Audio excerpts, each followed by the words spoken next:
Hello friends, आज हम हैं क्लास 13 में और आज हम देखेंगे कि कल तो हमने पढ़ा था पर्सन अनसाउंड माइंड होते हैं वो कॉन्ट्रैक्ट नहीं कर सकते, लेकिन आज हम पढ़ेंगे जिनको लॉ ने ही प्रोहिबिट किया है, लॉ के द्वारा ही डिस्क्वालीफाई हैं, वो लोग कॉन्ट्रैक्ट में एंटर नहीं कर सकते, एक कॉन्ट्रैक्ट की पार्टी नहीं बन सकते। तो इसमें दो तरह के होते हैं, एक तो ये है एलियन एनिमी और एक है फॉरेन सॉवरेन्स। ठीक है, ये दोनों हैं बाहर के रिलेटेड, मतलब जो एक कंट्री की लैंड के साथ रिलेटेड नहीं है, आउट ऑफ फॉरनर हैं। दूसरा है अगर वो कंट्री के अंदर ही हैं, कंट्री के सिटीजन ही हैं, तो उनको क्यों रोका गया है? कन्विक्ट कोई भी दोषी हो, corporation and company and insolvent person हो जिनका जो अपनी लाइबिलिटीज़ पे नहीं कर सकते, जिनमें कोई भी कैपेसिटी नहीं है किसी भी लाइबिलिटी को पे करने के लिए, उसको कानून ने दिवालिया घोषित कर दिया है, वो होते हैं इंसॉल्वेंट, जिनकी लाइबिलिटीज़ उनकी एसेट्स से ज़्यादा होती हैं। तो हम वन बाय वन देखते हैं। Person disqualified by law, body, corporate, a company और a corporation. Contractual capacity of a company is determined by object clause of its memorandum of association. Any act done in excess of power given in ultra vires and hence void, वो ये है, इसमें इसका मतलब क्या है? Body, corporate and company और corporation contractual capacity, जिनकी कैपेसिटी नहीं है कॉन्ट्रैक्ट करने की, वो company determine by object clause it's memorandum of association. जो उसका मेमोरेंडम होता है ना कंपनी का, उसमें ही मेंशन है कि ये कॉन्ट्रैक्ट नहीं कर सकती, मतलब इसमें इतनी समर्था नहीं है ये कॉन्ट्रैक्ट को, कॉन्ट्रैक्ट की जो भी फॉर्मेलिटीज़ हैं, जो भी उसकी हैं, वो फुलफिल कर सके, तो ये वाइड ही होगा कॉन्ट्रैक्ट। ठीक है। एलियन एनिमी, अब एलियन एनिमी कौन होता है? Alien is a person who is a foreigner to the land. वही है जो किसी बाहर किसी और कंट्री के साथ कंट्री का सिटीजन है। He may be either an alien friend, वो कौन हो सकता है? किसी एलियन का फ्रेंड भी हो सकता है और एलियन एनिमी भी हो सकता है, बाहर का दुश्मन भी हो सकता है। इफ द सॉवरेन और the state of the alien is at peace with the country of his stay, he is an alien friend. And if a war is declared between the two countries, he is termed as an alien enemy. जैसे हम कहते हैं ना, दो countries में war हो गई है, अगर उनमें कोई कॉन्ट्रैक्ट है तो वो माना जाएगा कि वो एलियन एनिमी के साथ कॉन्ट्रैक्ट किया गया है। During the war contract can be enter into with the alien enemy with the permission of contractor government. वही है कि ड्यूरिंग द वॉर हम कोई भी कॉन्ट्रैक्ट नहीं कर सकते, क्योंकि कल क्या होगा किसी को कुछ नहीं पता ना। नेक्स्ट है convict can not enter into a contract. Convict होते हैं जो अपराधी होते हैं। while he is undergoing imprisonment, जो मतलब जेल में है, जिसकी जो जेल में अपनी सजा वगैरह काट रहा है, he can enter into a contract with the permission of contract government से परमिशन लेके वो कॉन्ट्रैक्ट में एंटर कर सकता है। while undergoing imprisonment, after the imprisonment is over, पर जब उसकी सजा जेल से बाहर जाएगा, वो ओवर हो गया है, be become capable of entering into a contract. Obvious है, जब उसकी सजा पूरी होगी तो तब तो वो कॉन्ट्रैक्ट कर ही सकता है। Thus the incapacity is only during the period of sentence, means जब तक वो जेल में है वो इनकेपेबल है, वो केपेबल नहीं है किसी भी कॉन्ट्रैक्ट को। इंसॉल्वेंट, नेक्स्ट है insolvent when any person is declared as an insolvent, वही जब वो डिक्लेयर हो जाता है। डिक्लेयर कब होता है? जब उसके देनदार उसके लेनदार से ज़्यादा, जिनसे उसने पैसे लेने हैं वो कम है, लेकिन जब देने हैं तो वो ज़्यादा है, वो गवर्नमेंट उनको इंसॉल्वेंट डिक्लेयर कर देती है। His property vest in receiver and therefore he can not enter into contract, उसमें कैपेसिटी नहीं है, कल को वो कुछ भी पे नहीं कर सकता, तो वो इंसॉल्वेंट, तो वो कॉन्ट्रैक्ट क्यों करेगा? मतलब गवर्नमेंट कहती है वो लायबल नहीं है, लायबल नहीं, वो कैपेबल नहीं है relating to his property based in receiver and therefore he cannot enter into a contract relating to his property.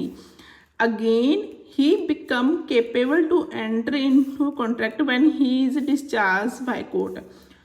जब उसकी सारी लाइबिलिटीज पे हो गई हैं, जब वो दोबारा से स्टैंड हो गया, दोबारा से उसकी कैपेसिटी आ गई, उसने इतनी मेहनत की, इतने पैसे अर्न किए कि उसने अपनी सारी लाइबिलिटीज़ पे कर दी हैं, तो वो दोबारा से किसी भी कॉन्ट्रैक्ट को कर सकता है। Foreign sovereigns diplomatic staff and representative of foreign staff can enter into a valid contract, however a suit cannot be filed against them, मतलब उनके खिलाफ कोई भी केस नहीं चल रहा होना चाहिए इन द इंडियन कोर्ट में without the prior section of the central government. वही वो फॉरेन सॉवरन हो गए, डिप्लोमेटिक स्टाफ हो गए या रिप्रेजेंटेटिव हो गए फॉरेन स्टाफ के, अगर वो उनका कुछ भी नहीं कोर्ट में चल रहा, कोई केस वगैरह नहीं चल रहा, तो वो कर सकते हैं कॉन्ट्रैक्ट।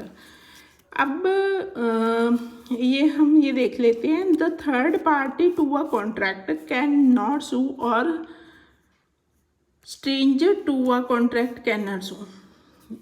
किसी भी कॉन्ट्रैक्ट में उसको अप्लाई कराने के लिए या अगर वो फुलफिल नहीं होता, कोई भी थर्ड पार्टी केस नहीं कर सकती, और ना ही जो उस कॉन्ट्रैक्ट में स्ट्रेंजर है, मतलब जो उसकी पार्टी नहीं है, जिसको कॉन्ट्रैक्ट के बारे में पता ही नहीं है, तो वो भी केस नहीं कर सकते, कैन नॉट सू। इसमें ना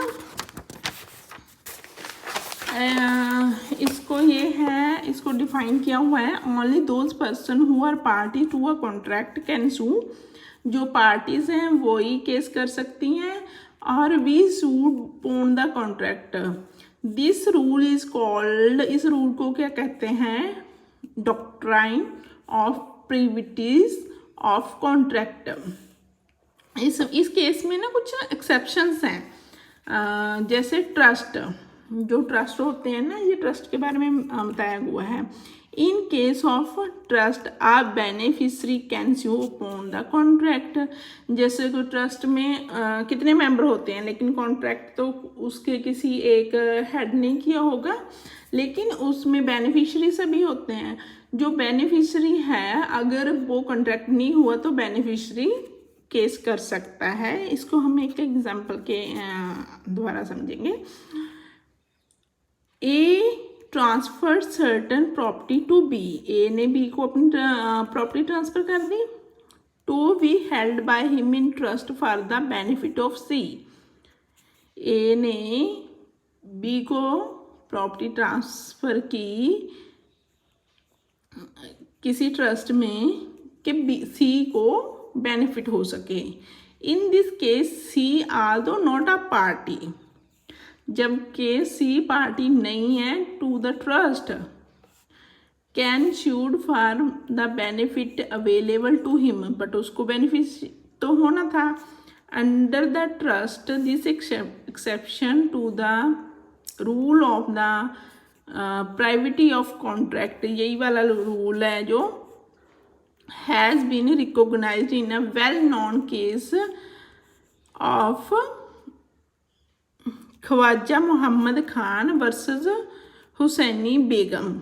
ये 1910 का केस है, तो उसको बेनिफिट होना था सी को, तो वो केस कर सकता है। ये हो गया ट्रस्ट। नेक्स्ट एक्सेप्शन क्या है, फैमिली सेटलमेंट मैरिज कॉन्ट्रैक्ट। इसमें क्या है, in case of family settlement members who well not originally party to the contract can also sued upon it. A female member can force a provision for marriage expenses made on partition of HUF। वही जो HUF में हम Hindu undivided family में होता है ना, अगर उसमें कुछ पार्टीशन वगैरह होनी है या कुछ और होनी है, तो एक फीमेल अपने एक्सपेंसेस के लिए बोल सकती है, जबकि वो कॉन्ट्रैक्ट में मैरिज कॉन्ट्रैक्ट की मेंबर नहीं होगी, या हम बोलते हैं कोई कॉन्ट्रैक्ट की पार्टी नहीं होगी। इसको एग्जांपल के थ्रू समझते हैं। He sued her father in law K to recover ₹15,000 being arrear of allowance called pin money payable to her by K under an agreement between K and H's father. K और H के father में कुछ agreement हुआ था, उस के and H में